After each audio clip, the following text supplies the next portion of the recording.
Olá, pessoal, tudo bem? Antes de tudo, quero dar uma explicadinha, tá? Essa aula que vai para vocês, então, anexada no Moodle, é a aula de revisão que fizemos ontem, tá? O segundo dia de aula presencial. Me explico aqui, porque realmente acabou não gravando, tá? Essa aula. A gente teve algum probleminha lá, e aí, para não atrasar e para a gente não perder tempo também, não seria justo que, né, a gente corresse atrás e vai ajudar, sendo que a gente pode realmente restabelecer essa mesma aula de revisão para vocês através de uma nova gravação, né? Que para mim não tem problema nenhum. Mas já vai ser resolvido e a mesma aula que os alunos, né, estiverem tendo lá em sala de aula, vocês também terão, tá? Apesar, além do que, eu queria lembrar também para avisar que ontem a aula a gente teve muita discussão, tá? Nem sei se seria possível, durante a gravação, vocês ouvirem os seus colegas interagir, tá? Então, a gente teve muita interação, foi uma ótima aula, agradeço aos alunos que estavam presentes também, né? E é isso que eu gosto, e é isso que um professor deseja, realmente, que a sua aula, né, provoque, então, discussões, provoque questionamentos. E é isso que a gente quer de vocês, quando vocês também entram através aí das aulas online que a gente tinha, né? Das aulas enviadas através do Zoom, né? Que a gente manda, então, essas reuniões que a gente faz ao vivo. Então, essa interação é muito importante, tá?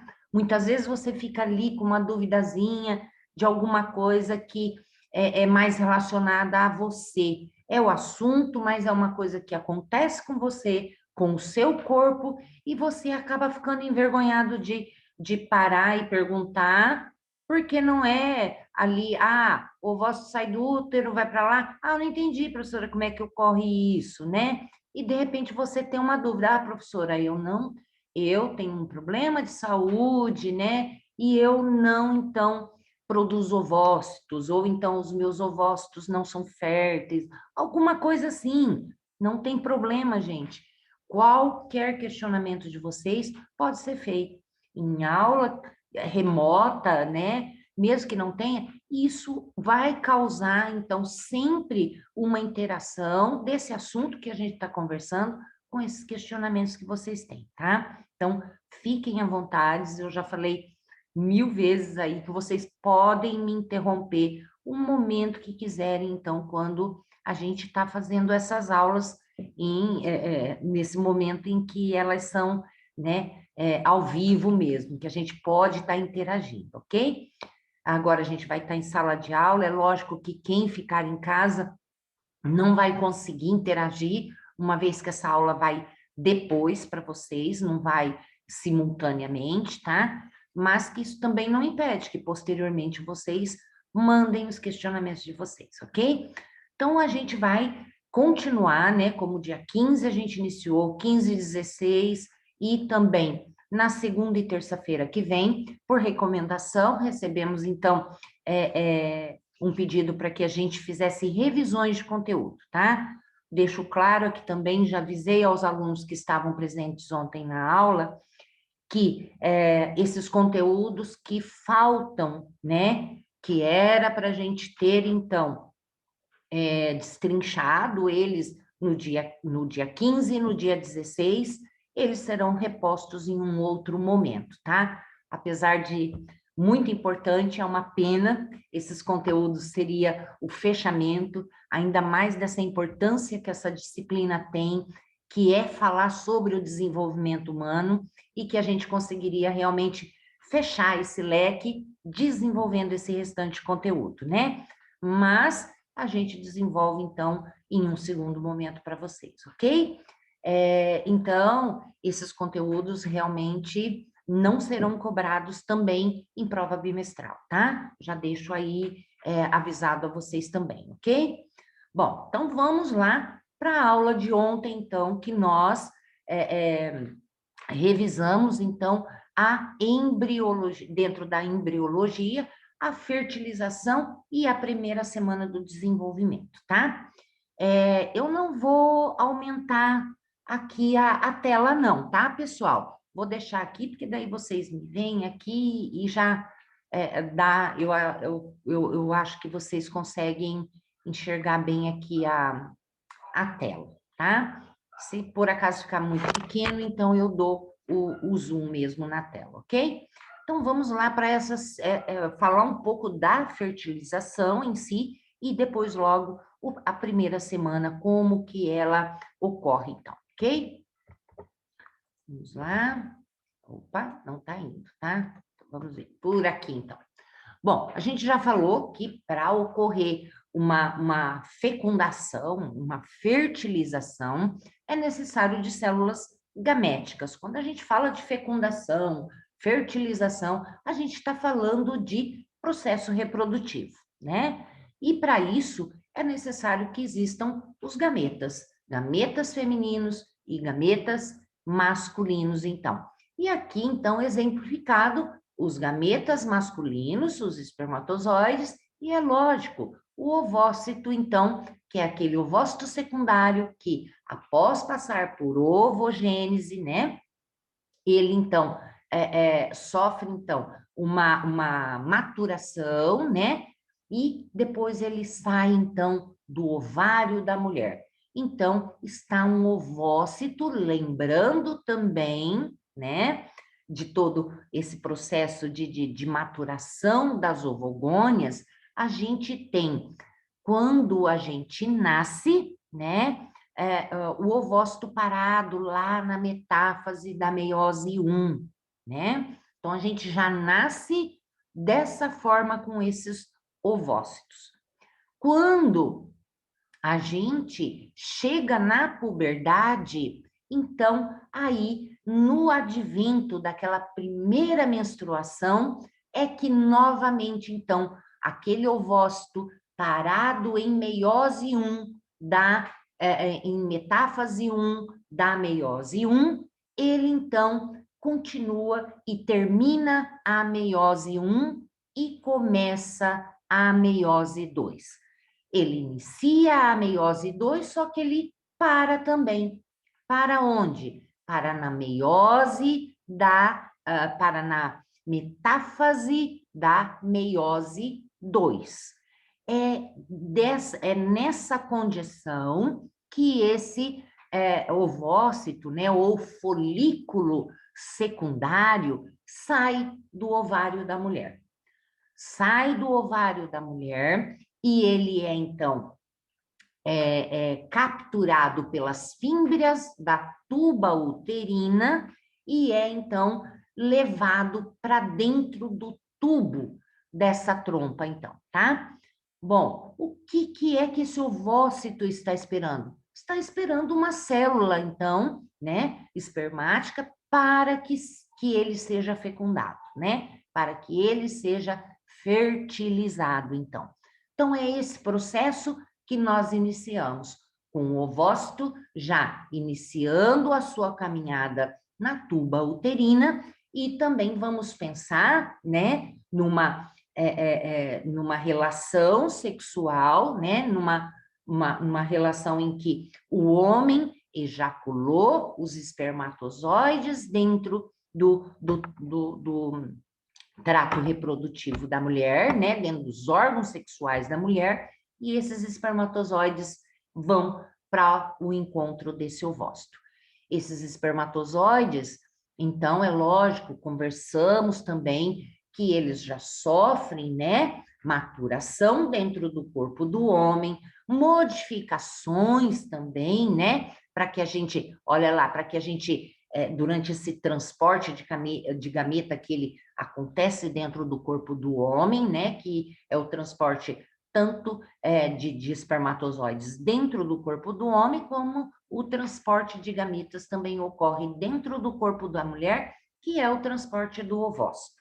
Então, o ovócito sai do ovário, né? E os espermatozoides saem lá, então, dos testículos, tá?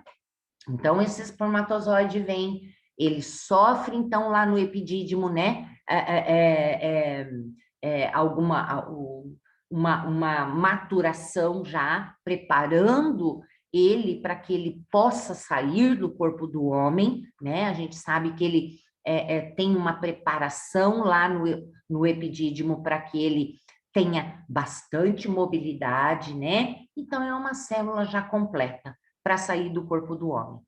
Logo, então, que ele é ejaculado aqui, então, olha, ele já está de uma forma um pouco diferente do que ele saiu lá dos testículos, né? Totalmente diferente lá do epidídimo, tá bom? Então, é assim que ele vai entrar no corpo da mulher. E a gente também falou que o corpo da mulher também já capacita, ajuda nessa capacitação desses espermatozoides, onde a gente pode ver aqui, ó, nos esqueminhas, como que esses sítios aqui, olha, colocado, né, são proteínas aí que existem aqui no acrossoma. Essas proteínas, elas sofrem modificações ali, isso é, capacitam a que elas elas fiquem em um formato que elas vão conseguir, então, fazer uma ligação quando chegar em um ovócito.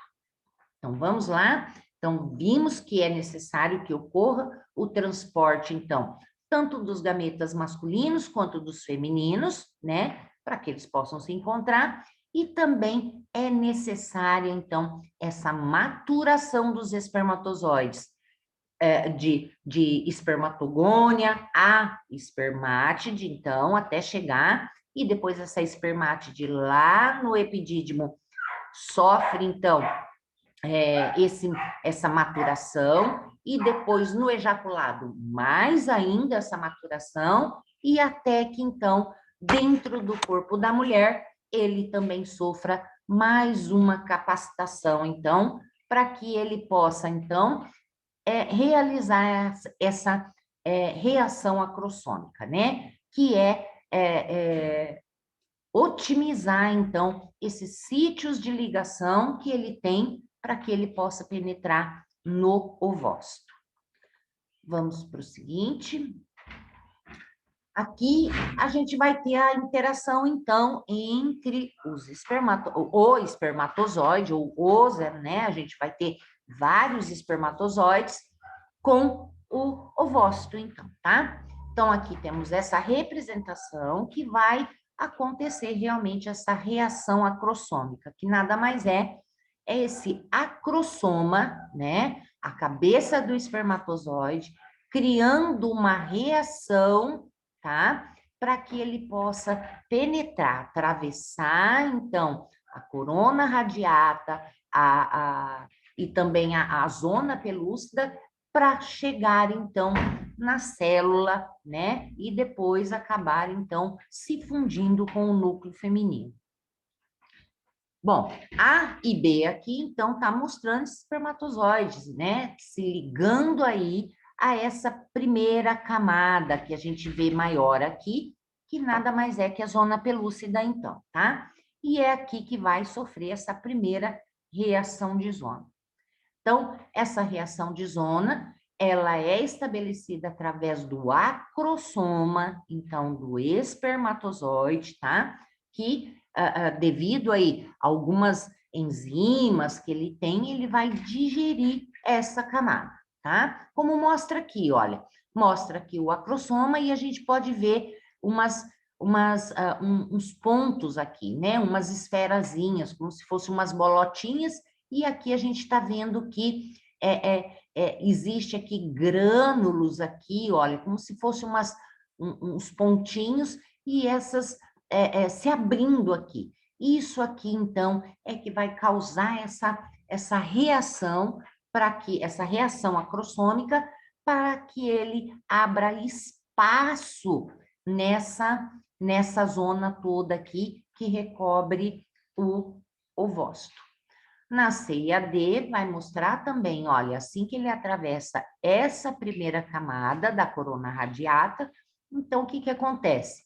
Enzimas também do acrossoma vão fazer com que ele acaba, então, digerindo a zona pelúcida para entrar onde? Entrar no citoplasma dessa célula. É isso que ele quer. Ele quer entrar no citoplasma para alcançar quem? Né? Logo, posteriormente, ele quer encontrar o útero. Desculpa, gente, quer encontrar o núcleo, tá bom? Assim que esse espermatozoide consegue derrubar essa barreira e penetrar essas duas barreiras, que é a zona pelúcida e a corona radiata, cria-se, então, nesse momento também, uma reação de zona, que é o que a gente fala. Essa reação de zona, gente, é como se realmente fechasse toda e qualquer possibilidade de outro espermatozoide também entrar para o citoplasma da célula, tá? Então, ocorre essa reação entre a própria membrana e a zona pelúcida já tem esses dispositivos, então, para que não permita mais nenhum espermatozoide entrar, tá?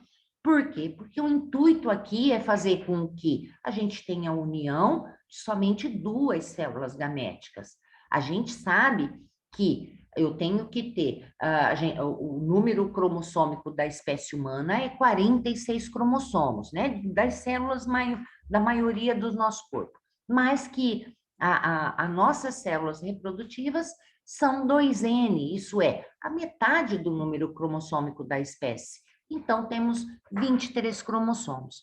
Se eu tenho aqui um espermatozoide, tenho o ovócito, 23 de cada um, somará, portanto, 46, que é o número cromossômico da espécie, tá?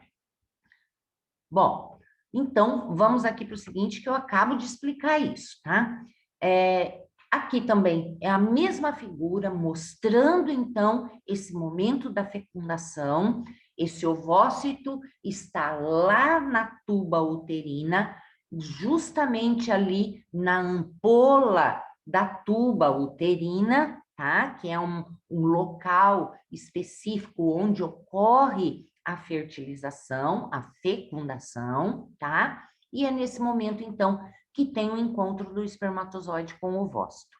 Lembrando que esse ovócito está parado em metáfase da meiose 2. Foi assim que ele saiu do ovário, esse folículo.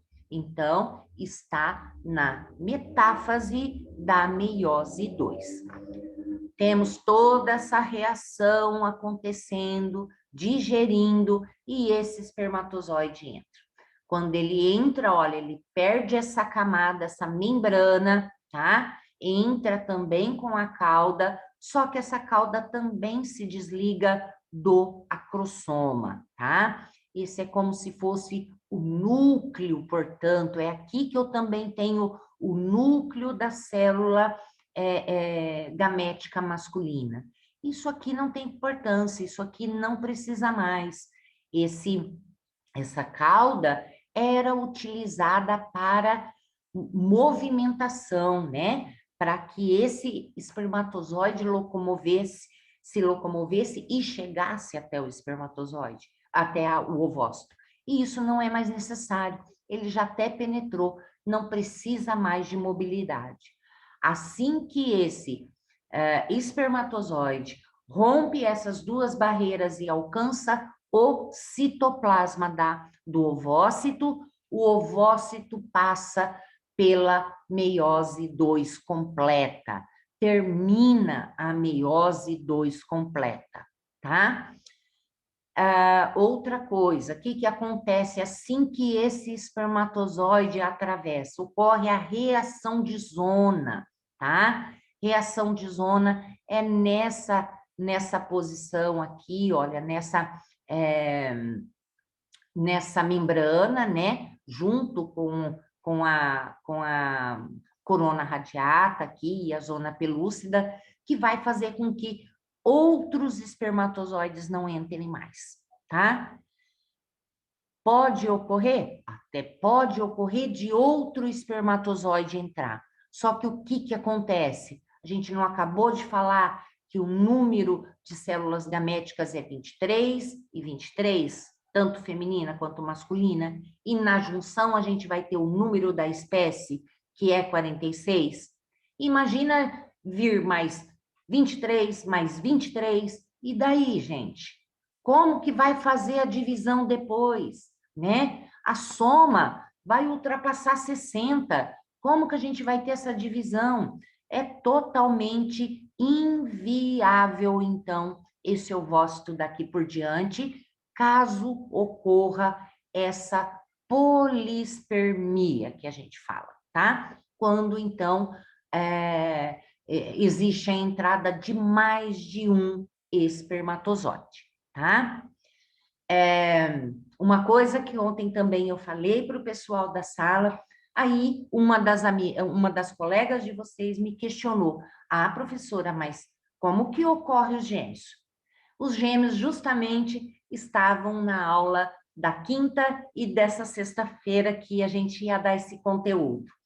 Eu não vou adiantar já, porque senão, né, vai ser uma coisa que eu vou trazer, talvez possa confundir junto com esses que a gente já está falando, então deixe para depois. Mas lembrem do nome correto quando mais de um espermatozoide penetra, então, em um único ovócito, que é a polispermia. Ela pode ocorrer, porém, esse ovócito, então, será inviável, tá? Ultrapassou o número, então, de número cromossômico da espécie e ele, então, não se desenvolverá, tá? Então, esse ovócito, certamente, é lógico, vai percorrer o restante do caminho da trompa, vai chegar ao útero, não vai se implantar e vai haver a menstruação feminina, então, tá? Continuando aqui, esse espermatozoide entrou, conseguiu, perdeu a cauda, e o que acontece? O ovócito termina a meiose 2. Terminou a meiose 2, o que vai acontecer? Nós vamos ter formação de pronúcleos, né? Masculino e feminino, e o que vai acontecer com esses pronúcleos? Os dois vão se juntar, vão se fundir. As membranas desses dois pronúcleos, feminino e masculino, se juntam e se tornam um só. Se juntando e tornando um só, o que acontece? Eles têm 46 cromossomos, uma célula somática, como se fosse uma célula somática. Se eu tenho uma célula somática e, nesse caso, ela está ocorrendo essa célula somática dentro desse processo reprodutivo, a gente tem aí esse zigoto iniciando, então, tá? Então, o que acontece com uma célula de 46 cromossomos? Vai começar a passar por divisão mitótica, tá? Eu quero cada vez mais e mais células dessas que são filhas dessa uma que está entrando em mitose, tá? Bom, então aqui, olha, tem tudo falando para vocês, né, que a gente já comentou, e falando dessa passagem do espermatozoide, que a penetração dele pela zona pelúcida causa reação de zona, que daí vai fechar as portas para qualquer outro espermatozoide. E isso é desejável, porque daí lá dentro eu já vou ter, né, com a junção, o número da espécie, então, o número de cromossomos da espécie. Então, a gente chama quando entra um espermatozoide para fertilizar um ovócito, a gente tem a monospermia e ocorre a fertilização normalmente. Se eu tenho polispermia, que é o que eu falei, que mais de um pode entrar, então, o que vai acontecer? Eles conseguem penetrar, né? E a gente vai ter um zigoto ali que é poliploide, né? Muitas células. Como que eu vou dividir dentro da espécie humana um zigoto ali que tem 60 e poucos cromossomos, 70 e poucos cromossomos, eu não sei quantos espermatozoides entraram, né? Então, não é viável, tá? Esse novo ser, e por isso é que existe esse bloqueio da polispermia na entrada do primeiro espermatozoide, tá? Logo depois que a gente falou que formam-se, o ovócito termina a sua meiose 2, existe a formação de pronúcleos e os dois se fundem, então, não é verdade? Através das membranas, tá? E, então, eles se tornam um único, com um número total de 46 cromossomos, então, tá? Seguindo aqui, o mesmo esqueminha, para quem achar que para cá está muito difícil esses esquemas de entender, é só então dar uma olhada, talvez você ache que esse esquema esteja mais fácil, tá? Aqui a formação dos pronúcleos, né? A gente já falou que tem o término da divisão meiótica ali antes e tudo mais, né? E depois que a gente tem o zigoto, então a gente vai ter, então, iniciando, então, as clivagens. Clivagem nada mais é que divisão. Divisão, sempre divisão. Através de quê? De mitose. Continuando, clivagem do zigoto, nada mais é que divisão celular. Então, está se dividindo e dividindo por mitose, né? Vai lá, uma virou duas, duas, quatro, quatro, oito, de 4 vai para 8, de 8 para 16, até que esse ovócito, esse zigoto está caminhando na tuba uterina e ele está sofrendo divisões, tá, gente? Ele está indo a caminho do útero, tá? Quando esse zigoto está em torno de 12 a 32 blastômeros, a gente tem, então, a formação da mórula, né? Então, nesse momento, a gente chama esse zigoto de mórula. Mórula por quê? Porque parece uma amora, né? A amora não é cheia de gominho um no outro, né? Aquelas pelotinhas, parece que foram coladas umas nas outras. Então, é chamado de mórula. Essa mórula a gente divide como?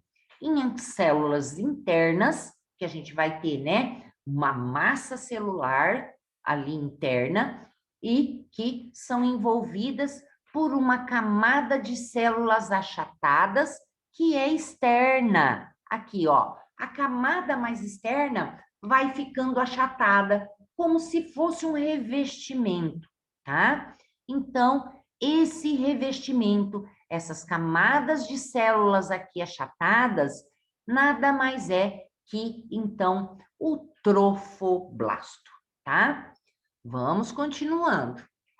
Aqui a gente tem clivagem do zigoto, que são as divisões acontecendo, né? Então, a gente tem lá, de início, a gente acontecendo ali a primeira divisão em 2, depois em 4, em 3, e ele está caminhando ali na tuba uterina ainda, até que eu tenho a mórula, então, em torno do 4º dia.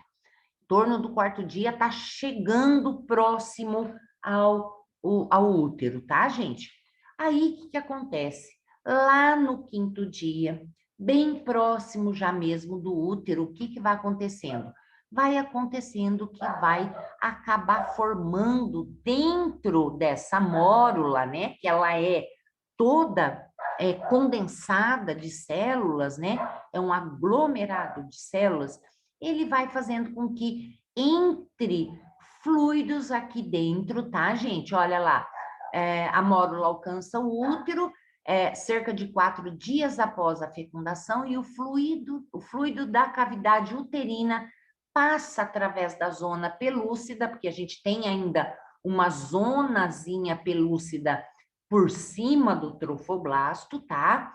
E ali, como ele está bem próximo ali do útero, líquidos dali começam, então, a difundir para dentro dessa mórula, fazendo o quê? Fazendo com que ocorra, então, uma abertura, tá? Como se fosse, assim, um local cheio de líquido, empurrando um grande número de células para um polo dessa mórula.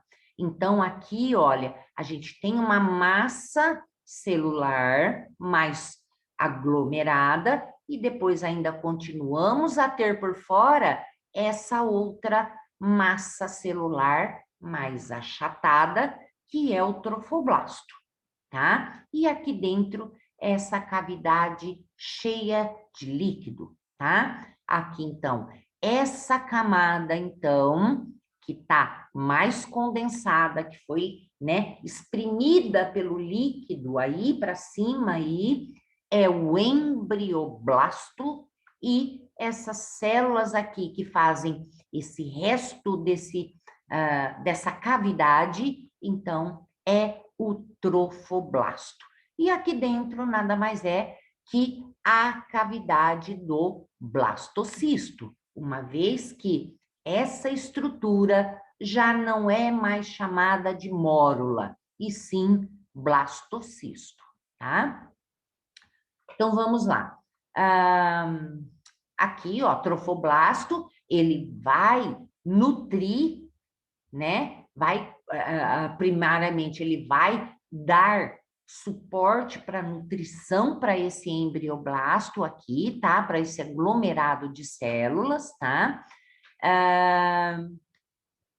Deixa eu ver o que mais. Também, ó, e formará, é lógico, a parte embrionária da placenta mais tarde, e além do que ele também será uma camada celular que vai produzir gonadotrofina coriônica, né, o HCG, que é um indicativo que quando ele tiver alto ali no sangue, ele indica então que a mulher está grávida. Massa celular interna embrioblasto, que é essa camada? Então, são um grupo de blastômeros, né, ali localizados centralmente, que vai dar origem ao novo embrião, tá? Então, isso aqui tudo ocorre antes dele se implantar na parede uterina, isso é, ali no endométrio. Aqui mostrando o mesmo o esquema para quem achar que seja mais fácil olhar por aqui. Nesse momento em que temos a formação do blastocisto, lembrar que aí já não temos mais aqui, ó, a zona pelúcida cobrindo, então, esse blastocisto, tá? Desaparece. Aqui mostrando o esqueminha, gente, tá? Então, aqui mostrando esse ovócito, então, sendo liberado do útero, tá? Então, temos aqui ele liberado e indo para as trompas, sendo capturado, então, pelas fímbrias da tuba uterina, tá? Aqui, olha, é o espaço que a gente falou onde ocorre a fertilização, que é chamada de quê? Ampola da tuba uterina, tá? Então, é nesse momento aqui em que esse ovócito vai ser fertilizado, então. Uma vez fertilizado, esse vai formar o zigoto, e esse zigoto inicia o quê? Clivagens. As clivagens são as divisões mitóticas até chegar à mórula. Chegou a mórula, líquidos aqui já do início, que ele já está aqui entrando praticamente no útero, ele recebe líquidos que vai abrir, então, um canal ali dentro, fazendo a separação desses blastômeros que a gente fala aqui, né? São essas divisões, essas células que parecem todas célulazinhas, são blastômeros, né? E vai fazer essa separação e formar a cavidade, né? Cavidade blastocística. Uma vez formada essa cavidade, eu tenho um amontoado em um polo, que é o embrioblasto, e tem o trofoblasto, a gente tem, então, formado o blastocisto. É nesse momento em que esse blastocisto vai se implantar na parede, então, do endométrio. Vamos continuar aqui mostrando, olha, também outro esqueminha, é o mesmo trajeto. Aqui ele já deveria estar com essa cavidade, tá, gente? Então, não é todo esqueminha que a gente acha aí para colocar para vocês que é perfeito, mas aqui, então, essa mórula já deveria estar com essa cavidade e já se chama, então, blastocisto. E é também através do local onde nós temos o embrioblasto é que vai ser feita, então, a implantação, tá? A implantação deste novo embrião, a implantação do blastocisto. Lembrar também que é o trofoblasto, tá? Aqui o trofoblasto, nesse momento, né, é ele que faz a camada externa aqui desse blastocisto. E nós vamos ver que ele sofre alterações também para esse momento especial, que é o momento da implantação, ou também chamado de nidação, tá? Vamos lá continuar então. Temos aqui, então, olha, né, esse concepto, então, se chama blastocisto e ele vai se implantar através desse polo embrionário, desse embrioblasto. E a gente vê que aqui em azulzinho é o quê? É o trofoblasto. Quando ele chega para se implantar, tá? Quando ele vai para se implantar, é por este lado que ele se implanta. E o que que acontece? Esse trofoblasto, ele vai sofrer uma modificação. Ele vai se dividir, então vai se diferenciar em citotrofoblasto, que será esse aqui, tá? Que é uma camada interna ainda, é lógico, né? Mas que essa camada aí, ela vai fornecer produção de células para quem? Para aquela camada de cima aqui, onde foi formada o sincício trofoblasto. Então, é uma camada, né, ou massa de células multinucleadas sem limite celular. Isso é uma continuação desse citotrofoblasto que sofreu mudanças. É o sincício trofoblasto. A gente já não vê essa delimitação entre as células. A gente não vê membranas. É como se fosse uma única membrana com vários núcleos ali dentro. Então, é isso que a gente fala, multinucleada sem limite celular, tá? E esse sincício trofoblasto é ele que vai, então, digerindo esse endométrio para que o blastocisto, então, seja implantado na parede do útero, então, tá? Ao final da primeira semana, o blastocisto está superficialmente implantado na camada endometrial, na parte póstero-superior do útero. Onde é isso, professora?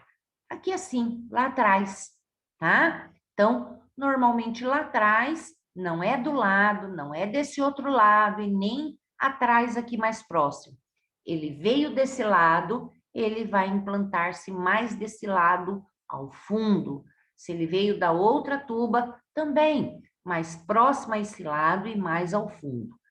Normalmente, como eu expliquei para o pessoal, a gente vê esses esquemas mostrando e parece que é do lado, né? Na parede do lado, da lateral. Mas isso aqui, gente, é somente para que fique fácil de ver, né? Que a gente tem uma camada grossa de endométrio e para que a gente veja ele implantando. Porque a gente não consegue ver essas figuras em 3D, né? Então, por isso que é mostrado, então, mais lateralmente, ok?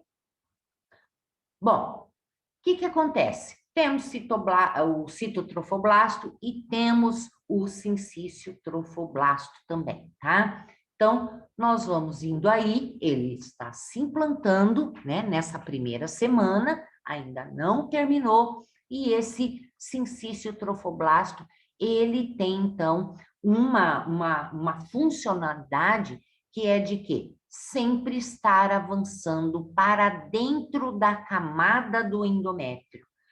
Esse avanço, né, desse sincício trofoblasto é com a intenção de encontrar esses capilares sanguíneos, essas glândulas uterinas, que muito será importante para futuramente formar o local de nutrição desse embrião, tá? E principalmente o local onde será formada posteriormente a placenta, que né, uma parte importante de tudo isso, que é um anexo embrionário, que então irá nutrir né, do momento em que ela estiver formada em diante, o embrião, tá?